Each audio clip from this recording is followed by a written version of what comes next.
everyone. Heidi here from Rain Country. Hope you're all doing great. God is good all the time, and thanks for being here. So let's get started on the topic, and we are talking about the diversification of our food storage. Now, I did a video about this, I think a year ago or sometime within the past year, where I said 3 ways that you can diversify your food. And I don't know that I'll cover all the details I put in there. I don't remember, but I have a few more things I know I do want to go over. And I think in this last Monday's video, maybe tomorrow's video, I might mention a few things that I'm going to cover today. The picture, the thumbnail that you would have seen. I know I'm getting I've already had questions on that, and I want to explain that before I get more into this, because that is kind of key into a lot of the things I'm going to be talking about. That picture is an older picture. It's about 4 years old, and it was taken before Patrick created, which was within this past year, these wooden slats with these little, you see that little thing there? And I have a video on this if you want to see more about that. And I have a little bit of, maybe a little clip or two that shows Patrick making it. But these things, because of the type of shelves I have, just slide in like this, and I can put them anywhere on those shelves. And so this is a lot more sturdy than the bungee cords you'd see in the thumbnail picture. And I knew the bungee cords were not going to be sturdy enough, but they were something.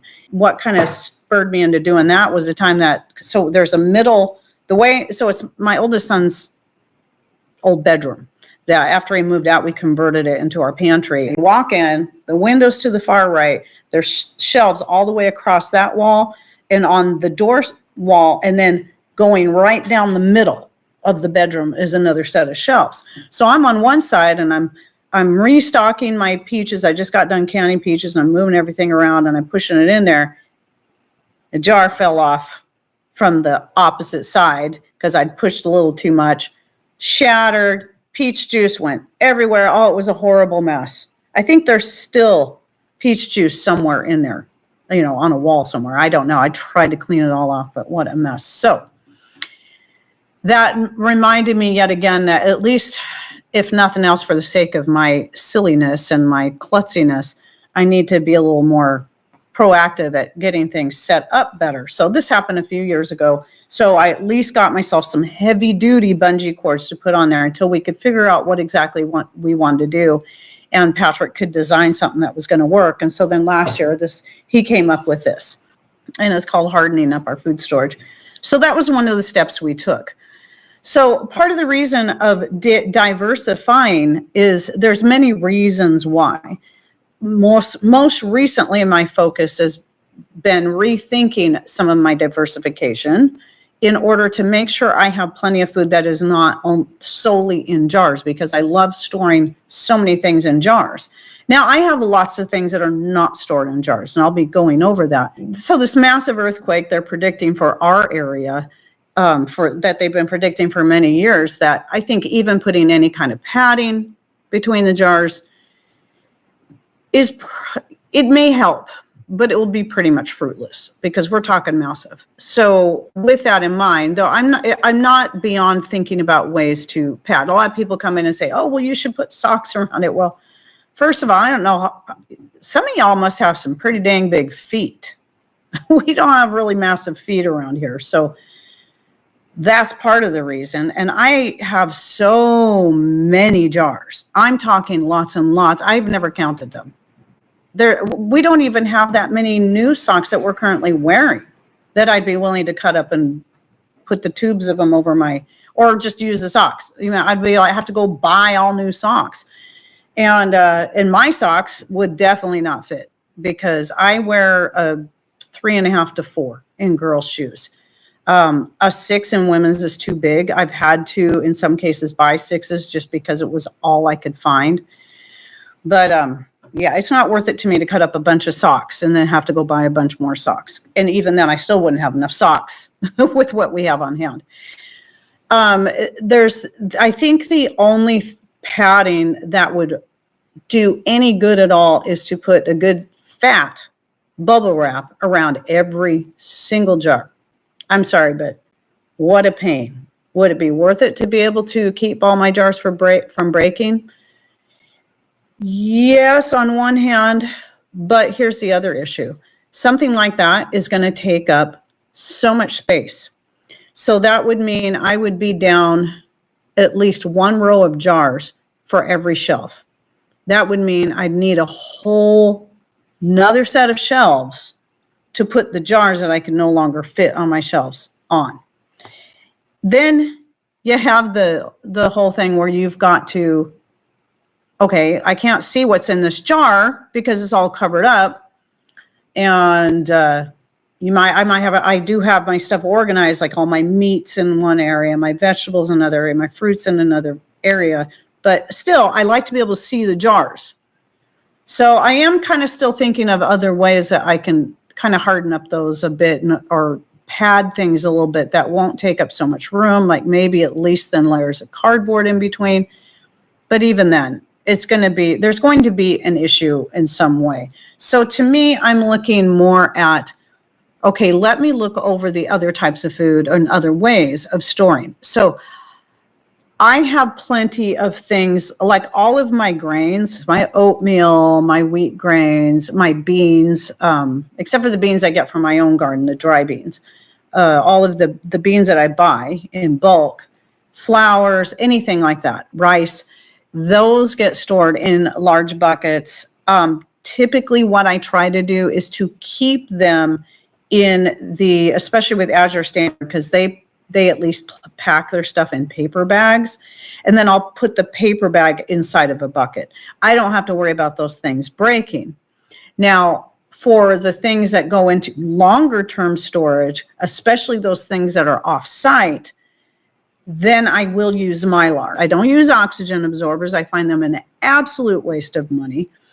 And what I do is push as much of the air out as I can, take my flat iron, or if I have the Ziploc kind, then I zip it, or I take the flat iron, which is all it gets used for now. I only straighten my hair for a short period of time. I guess it's not worth it, especially where it rains. It rains once and it all goes curly again. Anyway, and then I just seal it up that way. One thing to think about when you're using plastic buckets, and I don't always think to say this, is that if you have a massive rat or mouse problem, they can and will chew through plastic buckets, which is why I use the Mylar, because that's going to help prevent the scent from getting through the bucket. So that's going to work better than paper. I like paper better because generally it's safer, but remember, in a really tough situation, food's still going to be food. And, I would rather have food that was packed in plastic than have no food at all. So that's why I have to kind of look at that. So as far as the bucket thing, if you're having to put your food in a place where rats are a real problem, consider galvanized garbage cans. I don't think they can chew through that. And that might be a better choice. So you have diversification as far as the ways you're storing stuff, so obviously we've talked about different types of food preservation. In fact, it was either last week or the week before, we were talking about different types of food preservation. So we have canning and dehydrating and so on. But then even like with your dried goods, there's still other ways that you can pack things up. You don't have to vacuum seal everything in jars, which is what, again, I love to do. But when I buy things like, let's say, either foods I just want excess of or foods I don't grow, such as bananas, and I get them from Mother Earth Products. One reason I like Mother Earth Products, their link is always in my description. They carry a lot more organic stuff now, and they pack it already in these Mylar bags like this, and you can order any size you want. You got little tiny ones for samplers, and then you can get some bigger bags. I know at least this size are in these sealed Mylar bags that have a Ziploc. So you can reseal these things up because of the Ziploc. So I have a few boxes out at our off-site location for food storage of things like this, especially things that we don't already grow or things that I use a lot of and maybe don't grow enough of, such as carrots. And so something like that, you don't have to worry about it breaking. But just like with the plastic buckets, If there's going to be rats or other types of rodents that will chew through it, they will chew through Mylar. It's about also trying to, get things wherever it's located in, get that area as sealed up as possible. So the area that we have our off-site food storage is pretty well sealed up. I can't imagine any rodents being able to even get in there. So you just got, no matter what type of food storage you use, there's always going to be an issue. Glass is great because it's the least toxic when it comes to storing it into a receptacle, but glass breaks and it's heavy, as someone else pointed out. It's not something that, or something like this, I can just grab and go. I can carry 3 of these in one hand. I can't do that with 3-quart jars of dehydrated fruits and vegetables. Here's another thing, another example. I have a lot of, is this the Judy's? Yeah. Even though I get my whole milk powder from Azure Standard now, I do have a lot stored up from Judy's. You can get this on Amazon. They carry, it's non-GMO, hormone-free, made in the U.S. It's not specifically labeled as organic, but at any rate, it's in this nice, really thick bag that's sealed up, just like the Mother Earth Products bags. So I have a lot sealed up like this. I don't re-vacuum seal, especially when it's packed so well. I'm not going to take all that stuff out and re-vacuum seal it into jars. There's no point in it. And it's lighter weight. It's something I can grab and go. But I also have buckets. Literally, I have a whole 5-gallon bucket full of whole milk powder that I put it in the Mylar bag, sealed it up, and put it in a bucket that's in our offsite location. I also have a bucket of the real butter powder that I was getting from Hoosier Hill Farms. But now more places like Anthony's Goods now has the butter powder. I don't think Azure Standard does yet. They do have other dairy products, so you can get dried and powdered. Hey, Mr. Rain, and he's upside down. He could pop in here, come sit in here if he wanted to, pull up a chair right next to me. So part of it is, about the diversification of ways you're storing it, is to consider all of the possibilities that could happen. So if it's rats and mice, if it's flooding, if it's fire, if it's earthquake, and making sure you have food stored in different ways so that something will make it through. And then also the other idea is that I've mentioned in the past is considering other places to store your food. Now, it can be simply about being creative with where you're at. And I mentioned this recently about how the lady, I think it was in my other live show, where she was even taking apart doors and storing soup packets in the doors and just finding as many different odd places that she could hide food away. Great idea about that is, if you're ever afraid of looters, is maybe disguising the food in different places. Mr. Rain is coming in. I'll scoot over this way. Anyway. So what were you saying before you so rudely interrupted? So I was talking about being creative with the places you store. So if it's, again, if you're thinking of looters, is thinking of great ways that you can hide your food storage. So you're going to have your standard pantries and stuff, and that can be a good place to, someone, and you comes in, breaks into your place, and here's the kitchen cabinets or whatever. But I did do a video on small space food storage, where I kind of show some different ideas that I utilize. And then I also presented some other ideas that I found online and pictures I downloaded. Did you have something to interject? Is it important? Nothing intelligent. Then we'll move on. Off-site places. So that's going to be harder for some people, because I know if you don't have another piece of property where you can go store stuff, that, I almost feel bad even mentioning that. But remember, there's other things that you can consider, such as, let's say you have family or friends that maybe aren't into putting up a lot of food, but they have a lot of space in their shop, in their pantries, because they shop day by day. Is consider, working out a deal, and not expecting them to let you store your food there for free, but say, hey, if you're willing to let me store some stuff here, then this can be something we can both work off of in the case of an emergency, and that way you'll have food and I'll have this other place to store food. So that can be something to consider as well. And this is another one that's going to cost money, and I really don't even know what storage units cost. I have no idea. Well, the nice thing about the space in somebody's shop, you're bartering space for food. Yeah. And you're networking as well. Right, exactly. And that's why I really like that idea when I was thinking about that one. Storage unit, might be cheaper than renting a house or another building somewhere else, but it's still going to be a monthly fee. But that might be, you could get the smallest storage unit and you can pack a great amount of food in something like that. So storage units usually say no food. However, they are mostly worried about bugs and rodents. Right. So nice thing, can I interrupt? Yep. So the nice thing, we have a shipping container. Actually a couple.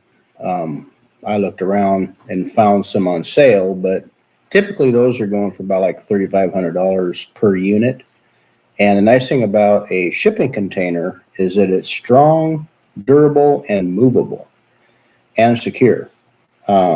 It's ready to lock up and everything. So those are a real nice alternative to where once you buy those, you don't have to rent. Right. A couple people are bringing up the fact that a lot of storage units say no food. However, like someone else mentioned, like number 10 cans, that's another way to store food. You can get number 10 cans. Like when I first started stocking up on extra, like dried foods, freeze-dried foods, just to kind of fill up our pantry, I was getting the Honeybill in number 10 cans and putting that up. And they're lightweight and they're pretty rodent resistant and moisture resistant. You can get those shipping containers in 8, 10, 20, and 40.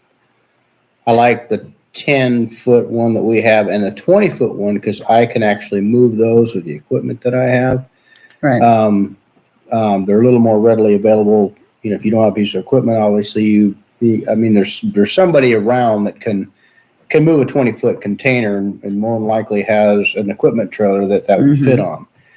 Versus a 40-foot container, they're a lot more cumbersome, harder to move. Yes, you got more storage, but 2 20-foot containers, then you can kind of separate some of your materials that you're storing in there and organize a little bit better. And I like having all the different ideas, but we also have to consider people's space and pocketbooks. Now, not everybody's going to have a space to put a shipping container or even the funds to purchase one. Again, the reason I'm tossing out all these ideas is that you've got to work with what you have. Okay, you got to work with your pocketbook, obviously, the space you have, according to the climate you live in. That's all going to vary. We live in a cool and very incredibly wet climate.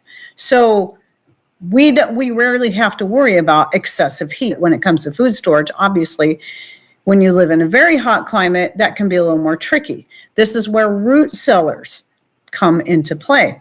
In fact, in Kashmir, where my grandfather, where my dad grew up, it gets pretty hot there, just like Wenatchee. And they lived in this old home that had the basement. It was just like an unfinished basement with concrete dividing walls and a couple of little teeny tiny windows at the top. And it was just the big pantry room, the root cellar. It did it all. Things stayed cool down there. Okay, I talked about the thumbnail photo so people would understand, because I knew they would ask questions. Oh, but I know some of the other questions people are going to have when they see that. I get this one every time when they see the pictures of that. And that is the jars. There's 2 of them. The jars stacked on top of each other and the jars on the bottom that have the rings on them. So let me show you something. So this is a jar of homemade home canned meatballs. And all that stuff at the top is just fat, so don't freak out. You see this? You see how loose this is? There's a difference between, now this is dehydrated, so the band goes on tight. I always put the bands on dehydrated foods. So when you hear the whole rumor about you can't leave the bands on the jars when that's all about canning.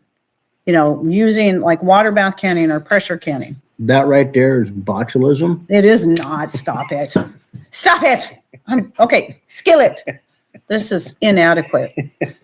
Anyway, so there's a difference between leaving the bands on and then, putting the bands back on for a specific use. So here's what I do.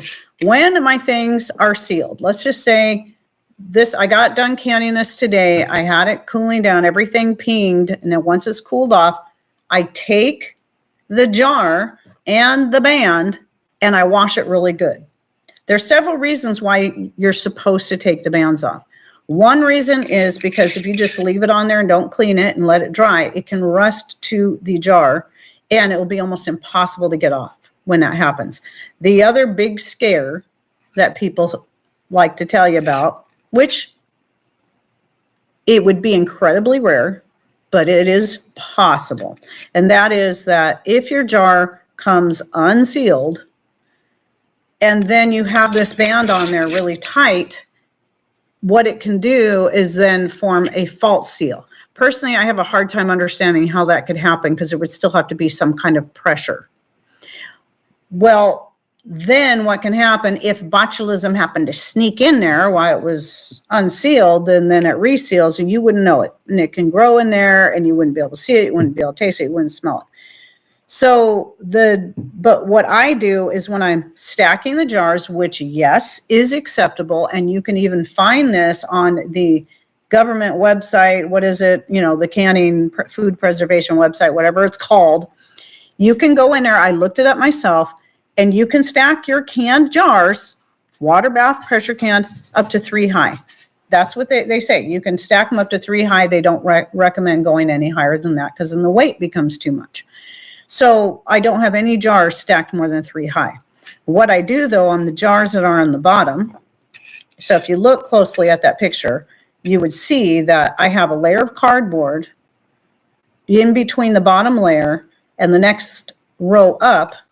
And then I have the jars on the bottom, the band is sitting on there loosely. So to me, what that does is that provides a little more protection from having that weight directly onto the lid because it's going onto the rim or onto the band, which is then putting more weight onto the rim. And so that's what I do. And so the reason why she would do that is because then all the weight is not on the lid itself, but on the band itself. And then, so if this does come unsealed, it won't seal itself again. It shouldn't. She's been trying to botulize me for years, and it hasn't happened. So we've had some pretty old food here we've eaten. Well, that's the meatballs are from 2020. Yeah. They're 4 years old. Yep. So anyway, and then as far as the botulism thing, you got to do what you got to do to keep your family safe. But just know that I've looked into the actual statistics that you can find online on these .gov sites of, how many cases of people dying from botulism obtained from home canned foods. It's incredibly rare. And I know I shared this recently too in another live show. It's incredibly rare. You're far more apt to get E. coli or salmonella from store-bought and packaged foods than you are from getting botulism from your own home preserved foods. Well, the thing about it is when you start canning your own stuff and taking care of your own meat and your own vegetables and food and whatnot, you know what kind of cleanliness and care is going into your product. Exactly. You go to a factory, these people are putting in 9 to 5s. You have no idea what kind of bad day they're having and how much they don't care where that food goes.